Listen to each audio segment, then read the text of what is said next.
So addiction is it's something with the brain, right? There's things going on in the brain, and it could be anything from nicotine to cocaine is going to result in the reward pathway being upregulated. So people are going to have the same type of reaction in the brain. Okay, so that's going to be a release of dopamine, right, to an excess amount. So dopamine is going to be released through any addictive behavior, whether it be gambling, or watching something, or nicotine, alcohol. All these things can trigger this release of dopamine in the reward pathway.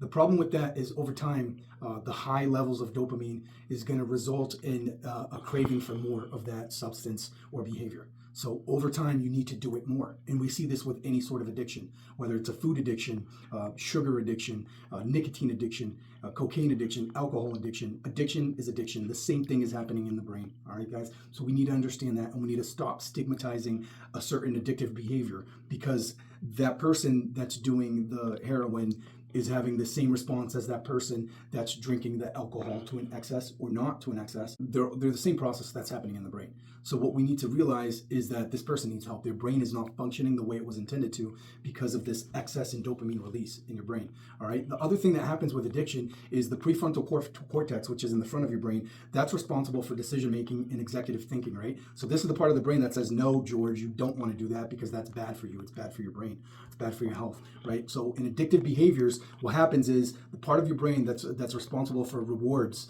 right? It's upregulated, and then the front part of your brain is downregulated. And so what does that mean? That means that you're not making good decisions. You're impulsively deciding to do something, to do an addictive behavior or use a substance because you can't think right, okay? So this happens the more and more that you use this substance or you do this behavior, right? And so what you want to do is, with an addiction, you want to stop, and you want to stop.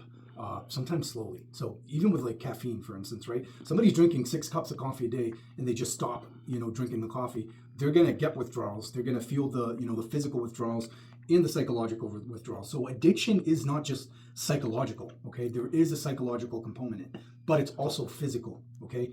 Because of the dopamine release that's so high, your brain gets used to that.